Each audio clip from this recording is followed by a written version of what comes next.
नमस्कार, मैं हूं आपके साथ मयंक मिश्रा। आज 27 तारीख है और इस वक्त की कई बड़ी और अहम खबरें हैं। मुस्तफा खामेनेई ईरान के सुप्रीम लीडर ने डोनाल्ड ट्रंप को एक बड़ा संदेश दिया है और एक बड़ी शर्त रख दी है डोनाल्ड ट्रंप के सामने, जिसे अमेरिका के नहले पर ईरान का दहला माना जा रहा है। डोनाल्ड ट्रंप के नहले पर मुस्तफा खामेनेई का दहला माना जा रहा है और साथ ही आपको यह भी बताएंगे कि आखिर क्यों डोनाल्ड ट्रंप ने ये जो पिछले 48 घंटे से हमले रोके, इसकी वजह क्या है। देखिए, एक बहुत बड़ा दावा जो कि ईरान की तरफ से किया गया है। कल ही ये दावा सामने आ गया था, लेकिन इसका थोड़ा सा एनालिसिस करना जरूरी है। ईरान की तरफ से दो बेहद अहम दावे किए गए। पहला दावा यह है, ईरान के Islamic revolutionary guard core IRGC ने दावा किया है कि ऑपरेशन विक्ट्री 2 के तहत मध्य पूर्व में अमेरिकी सैन्य ठिकानों पर किए गए हमलों में 200 से ज्यादा अमेरिकी सोल्जर्स मारे गए हैं और कई घायल हुए हैं।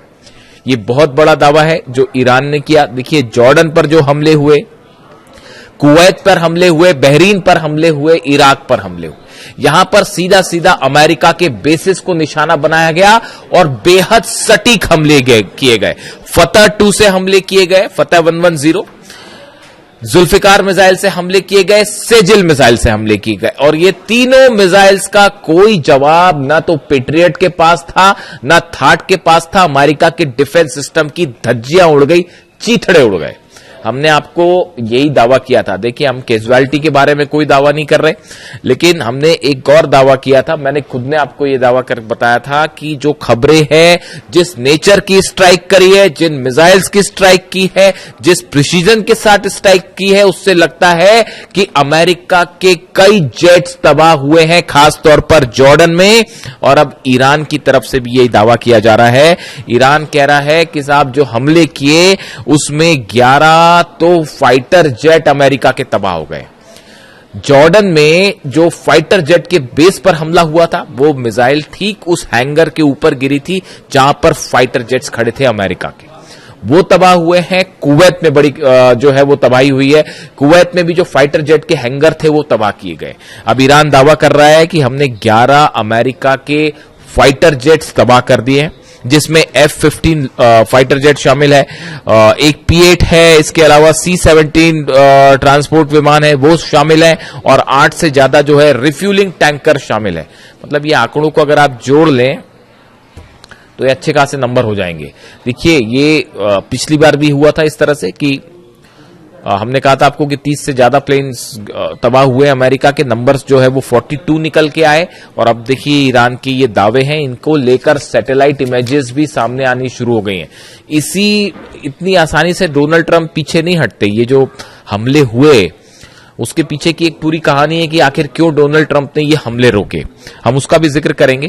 देखिए, एक बड़ा संदेश आया है मुस्तफा खामेनेई का, जो कि डोनाल्ड ट्रंप के नाम सीधा सीधा संदेश ये माना जा रहा है और उसमें ईरान ने ये कहा है कि अगर किसी भी तरह की बातचीत करनी है अमेरिका को, या किसी भी तरह से सीज फायर की बात करनी है, तो अब उसकी पहली शर्त यह है कि लेबनान में पूरी तरह से शांति होनी चाहिए, इजराइल के हमले रुकने चाहिए, इजराइल की सेना बाहर जाए। ये जो सीज फायर करते हैं और उसके आड़ में नेतन्याहू जो हमले कर रहे हैं लेबनान में, ये जब तक नहीं रुकेंगे तब तक कोई बात नहीं। ये सीधा सीधा संदेश मुस्तफा खामेनेई ने डोनाल्ड ट्रंप को दे दिया है कि आपसे बात ही तब होगी जब आप लेबनान में पूरी तरह से मसला खत्म, या अमेरिका ये जो इजराइल की फोर्सेस है इसको बाहर भगाइए यहां से पहले, और नेतन्याहू के हमले रुकवाइए, और ये जो सीज फायर के नाम पर धोखा देते हैं इस तमाशे को बंद करवाइए, वरना कोई बात नहीं। देखिए, अब जंग में ईरान ने लीड बना ली है। ये जो जहाज ठोके हैं, पेट्रियट सिस्टम के ऊपर मिसाइल गिरी है।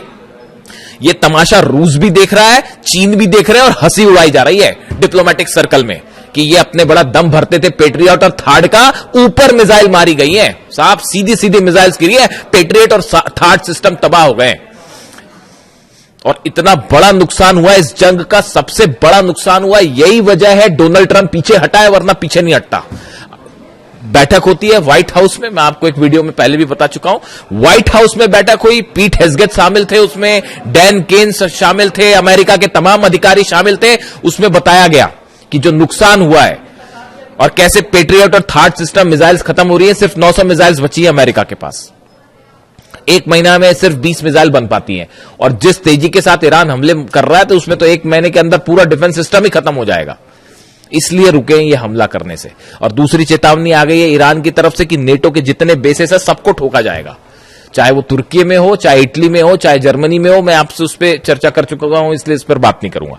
तो ये 6 बेसेस ऐसे हैं नेटो के जहां पर न्यूक्लियर वेपन्स होने की बात कही जा रही है। वो सब के सब खुर्रमशहर 4 के निशाने पे, और जेलेंस्की को भी जवाब मिलेगा। अभी जो कैस्पियन सी में जहाज जलाया है ईरान का, उसका जवाब जो है वो खुर्रमशहर 4 रेडी है, और वो 5 वाला वर्जन भी जो है वो शायद पहली बार अब यूक्रेन पर ही टेस्ट किया जाए, और वो 100% यूक्रेन को जवाब मिलेगा। आप लिखवा लीजिए, चाहे तो कैस्पियन सागर में जवाब मिलेगा और या फिर जो है सीधा मेनलैंड पे हमले का जवाब मिलेगा। तो बैठक हुई, बैठक में यह तय किया गया कि भाई अभी जो असेसमेंट हुआ कि कितना नुकसान हो रहा है, उसमें यह बात निकल के सामने आ गई कि अगर आप लॉन्ग रेंज वॉर करते हैं, लंबी जंग की तैयारी करते हैं, पहली बात तो देखिए ईरान में वो रैपिड वेनेजुएला समझने की गलती कर रहे थे, तमाम समझाने के बाद भी कि उसको वेनेजुएला मान के चल रहे थे। ईरान ने समझा दिया क्या है हकीकत। अब वो है वॉर स्ट्रेटेजी पूरी तरह से गड़बड़ा गई है। अमेरिका के जो सीनेटर्स हैं अपोजिशन के और जो कांग्रेसमैन है, उनके बयान सुनिए। डोनाल्ड ट्रंप की ऐसी तीखी आलोचना उनके प्रेसिडेंट बनने के बाद से नहीं हुई, और यह कहा जा रहा है कि मिड टर्म पोल हारना तय है डोनाल्ड ट्रंप का। उनके जो सीनेटर्स हैं अपोजिशन, वो सवाल उठा रहे हैं कि ये क्या घटिया रणनीति लेके आप वॉर में गए। ना तो आप जीत पा रहे, ना आप बाहर निकल पा रहे, ना ईरान के अंदर जा पा रहे, ना हॉर्मुज कैप्चर कर पा रहे, ना लीडरशिप चेंज कर पा रहे, ना ईरान की सेना का मुकाबला कर पा रहे। तो कर क्या पा रहे फिर? जंग करने के लिए किस लिए गए थे? हकीकत यह है कि अब इस जंग में ईरान ने जबरदस्त लीड बना ली है। ये उसी दिन तय हो गया था जिस दिन अली खामेनी साहब पे हमला किया गया था। मेरे पे लोग सवाल उठाते थे जिस दिन अली खामेनी साहब का असैसिनेशन हुआ, उसी दिन जो मेरा पहला वीडियो था 28 तारीख को असैसिनेशन के बाद का, उस वीडियो में मैंने कहा था कि आप देखिएगा ईरान ये जंग कभी नहीं हारेगा। और आज 5 महीने बाद आप कहां खड़े हैं? हॉर्मुज के गेट पर जो है वो पहरेदारी करते खड़ी हुई है अमेरिका की सेना। सच है या नहीं बताइए? क्यों नहीं एंटर कर लेते हॉर्मुज में? अंदर एंटर करिए। अबू मेहदी ऐसी मार मारेगी ना कि पर एक भी जहाज नहीं बचेगा। वो जहाज पीछे खींचने पड़ गए। ये जो दूसरे दौर की हवाई फायरिंग करी, इसमें जो फाइटर जेट से हमले किए गए, वो हमले के पहले वो जो जहाज खड़े थे वो पहले आगे खड़े थे, उन सबको पीछे खींचना पड़ गया। वो 1000 किलोमीटर की रेंज के पीछे करना पड़ गया, वरना अबू मेहदी ऐसा मार मारते कि जहाज नहीं बचते। और हॉर्मुज में वो आप देखिए एक टैंकर फिर तबाह हो गया, कल पार करने की कोशिश कर रहा था उस रास्ते से जो कि ईरान ने मना कर रखा है। नीचे माइन लगी हुई है, फट गई माइन, जहाज हो गया तबाह, बाबल मंदेब अलग बंद हो गया है। तो ये कई बार क्या होता है, देखिए जरूरत से ज्यादा घमंड करना, अपने आप को चैंपियन समझना है ना, कि बस हम ही सब कुछ, आज इसको तबाह कर देंगे, कल उसको तबाह कर देंगे, तो एक ना एक दिन शेर को सवा शेर जरूर मिलता है। और यहां तो बहुत भारी शेर मिल गया है, मतलब भागने का रास्ता। अब वहां पे प्लानिंग चल रही है, वॉशिंगटन डीसी में व्हाइट हाउस में प्लानिंग चल रही है कि भाई ईरान की जंग से इज्जत बचाते हुए कैसे बाहर निकला जाए। अरे काय की इज्जत बचाओगे साहब? वो चाइना ने आपका एक एक चीज आपकी समझ ली है कि कैसे आपका तोड़ है। F-35 फाइटर जेट का तोड़ क्या है, F-18 का तोड़ क्या है, टॉम हॉक मिसाइल गिर गई और तो और छोड़ दिया। इससे बड़ी बात और क्या होगी? वो ईरान जो मलबा दिखा रहा है टॉम हॉक मिसाइल का, टॉम हॉक मिसाइल को मार के गिरा देने का मतलब आप समझते हो? वो सिर्फ मामला ईरान अमेरिका तक नहीं है। जब टॉमहॉक मिसाइल गिरती है तो चाइना उसकी पूरी पोस्टमार्टम कर डालता है। अच्छा, इनकी ये मिसाइल इतनी स्पीड पे चल रही थी, इतनी ऊंचाई पे चल रही थी, इस सिस्टम से मार के गिराया। वो टॉमहॉक मिसाइल का तोड़ उसने निकाल दिया। F-35 जेट अगर गिर रहा है, F-35 जेट अगर तबाह हो रहा है, तो चाइना उसका पूरा एनालिसिस कर ले रहा है कि ये इतनी ऊपर जाता है, इतने तेजी से मुड़ता है, इसमें इसको ऐसे टारगेट किया जा सकता है। वो पूरी काट निकाल दी अमेरिका के जितने वेपन्स हैं। आप देख लीजिए हालत क्या है। 18 शिप लेके आप पहरेदारी कर रहे हो, वहां पे खड़े हुए हो, अंदर जाने की आपकी हिम्मत नहीं है, खड़े हुए आप ईरान के दरवाजे पर। तो अब हालात ये है कि मुस्तफा खामेनी ने एक नया जो है वो संदेश दे दिया है डोनाल्ड ट्रंप को। उन्होंने कह दिया है पहले लेबनान में पूरी तरह से शांति करो, उसके बाद बात आगे बढ़ेगी, वरना हम बात ही नहीं करेंगे। और यूरेनियम तो भूल जाइए, वो सपना है, वो भूल जाओ, यूरेनियम नहीं मिलने वाला। पिकेक्स माउंटेन पर हमला करोगे, नेटो के बेसेस उड़ेंगे, यूक्रेन पर हमला होगा, और सऊदी में, यूएई में, कतर में, दोहा में, बहरीन में, कुवैत में एक भी ऑयल रिफाइनरी सलामत नहीं बचेगी, एक भी इंफ्रास्ट्रक्चर नहीं बचेगा। वो जो लंबे लंबे ब्रिज है बहरीन और सऊदी के बीच में, सब मिसाइल्स के निशाने पर है। और ये जो बोलते रहते हैं ना बीच में डोनाल्ड ट्रंप की बस अब इतने % मिसाइल बनी, दुनिया में कोई नहीं जानता ईरान के पास कितनी मिसाइल सिटीज है। तो जागरोस की पहाड़ियों के नीचे अली खामेनी साहब जानते थे पहले से कि आज नहीं तो कल जो है वो हमला करेगा अमेरिका, उसी की तैयारी कर रखी थी। 4-5 साल की जंग की तैयारी कर रखी है और अब तो भयंकर लीड बना लिए साहब, भयंकर लीड बना लिया। आपको क्या लगता है इजराइल हमला अगर ईरान अगर हार रहा होता या दब रहा होता तो अब तक इजराइल तो कूद गया होता जंग में। तो उसको पता है कि अगर जंग में आप कूदोगे उसके बाद तेल अवीव पे और हाइफा में ऐसे हमले होंगे इस बार कि मतलब रुकेगा भी नहीं वो मामला। तो अभी वो प्लान चल रहा है एक और, फिर जा रहे नेतन्याहू जी जा रहे हैं मिलने के लिए डोनाल्ड ट्रंप से, और वहां जाके देखते हैं मुलाकात में क्या होता है। वहां पे एक नया फिर प्लान, नया षड्यंत्र शायद जारी हो कि अब ऐसे हमले करेंगे वैसे हमले करेंगे अभी। लेकिन एक नई थ्योरी चल रही है, इस पे अलग से बात करेंगे। वो यूक्रेन ये जो बैठक हुई जिसकी मैं जिक्र कर, अच्छा पहले मुस्तफा खामेनी साहब की बात कर लें। इन्होंने जो ये संदेश दिया लेबनान वाला, इसको गेम चेंजर माना जा रहा है। वो जो है उन्होंने कहा हम अपने न्यूक्लियर प्रोग्राम पे कोई बात नहीं कर रहे, हम स्ट्रेट ऑफ हॉर्मुज पे बात ही नहीं कर रहे, वो तो बंद है, वो कोई नहीं खुलवा सकता। ईरान की परमिशन के बिना खड़ा हुआ अमेरिका, 5 महीने से खड़ा हुआ, स्ट्रेट ऑफ हॉर्मुज बंद है। वो जब ईरान का मन करता है खोलता है, जब मन करता है बंद कर देता। क्या कर पाए आपके एयरक्राफ्ट कैरियर दुनिया के? अब्राहम लिंकन क्या कर पाए और जेरल्ड आर फोर्ड क्या कर पाए? और वो लॉन्ड्री में आग लग गई तो भग लिए, वो अलग। तो बेइज्जती हो रही है वो अलग हो रही है, सैनिक मर रहे हैं, थार्ड सिस्टम तबाह हो जा रहा है, जहाज में आग लग जा रही है, हरा पानी रहे, हरा तो छोड़िए खुद ही पिटे जा रहे हैं। क्या कि सुप्रीम पावर दुनिया की, सबको समझ में आ गया कोई सुप्रीम पावर नहीं है भैया। और मिसाइल के मामले में Iran is the new supreme power of the world, super power of the world, इसमें कोई शक नहीं है। वो कई लोग फिर अभी भी इस तरह के मैं सवाल देखता हूं कि रूस मदद कर रहा है और चाइना मिसाइल में मदद कर रहा है। ईरान को मिसाइल के मामले में किसी की मदद की जरूरत है? अभी भी आपको लगता है कि किसी और की मदद की जरूरत है? हाँ, मान लिया सैटेलाइट की मदद मान सकते हैं हम, सैटेलाइट मदद कर रहा है रूस, चीन सैटेलाइट से मदद कर रहा है, क्योंकि सैटेलाइट प्रोग्राम है नहीं तो बैन कर रखा था आपने, वरना वो ईरान बताया ईरान को आप ये बैन्स वैन हटा लीजिए। उसके बाद देखिए ईरान कैसे तेजी से तरक्की करता है। वो ह्यूमन ब्रेन बना लिया उसने, एक वो जो खबर बताई थी मैंने आपको, ह्यूमन ब्रेन की सेल्स बना के एक आर्टिफिशियल ब्रेन बनाने, मतलब वहां पे जो है आप देखिए ईरान में जो साइंटिस्ट हैं कितनी तेजी के साथ काम कर रहे हैं। ये तब है जब वो 30 साल से बैन लगा हुआ है, तो हाहाकार मच जाता है दुनिया में। जरा से जो है बैन्स लगते हैं, कहीं कोई टैरिफ लग जाता है तो हाहाकार मच जाता है। और 30 साल से वो अली खामेनी साहब का ईरान जो है वो 30 साल से बैन भी झेल रहा है, उसके बाद भी देखिए आज घुटने पे हैं सबके सब।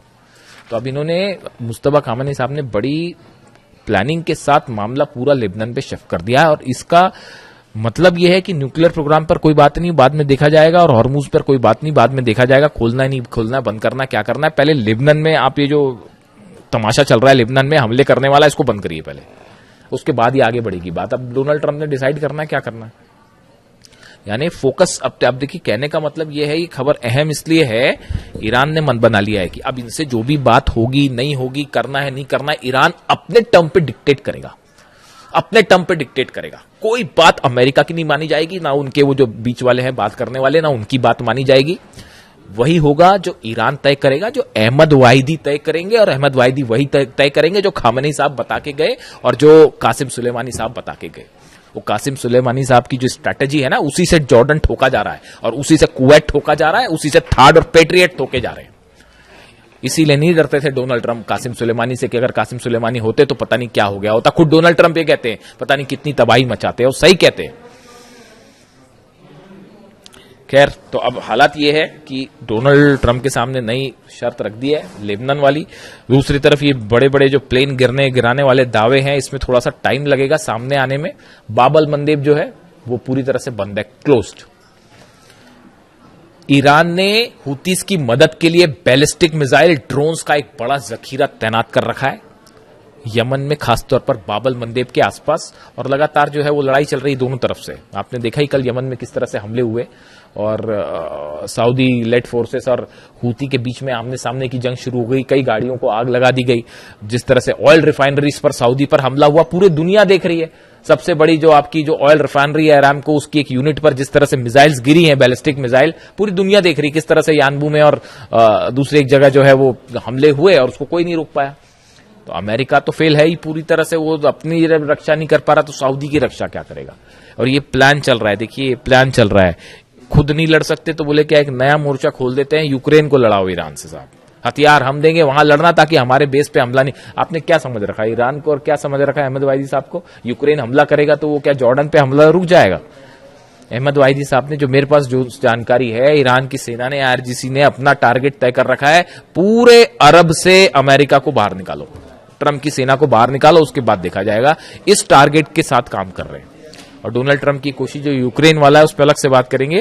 वो यूक्रेन को भिड़ाने की कोशिश है ईरान से, सऊदी को भिड़ाने की कोशिश वहां पे जो है हूती को वहां मैनेज करने के लिए सऊदी को भिड़ा लो, यानी खुद पीछे रहो, हथियार देके दूसरे को लड़ा जाए, ये प्लान चल रहा है। लेकिन अभी हालात ये है, ईरान ने बड़ी लीड बना ली है। अब ये जो शर्तें रखी हैं मुस्तफा खामेनी साहब ने, इसका क्या होगा? बाबल मंदेब का क्या होगा? हॉर्मूज का क्या होगा? एक बड़ी जंग की तैयारी फिर शुरू है, अमेरिका की तरफ से भी, इजराइल की तरफ से भी।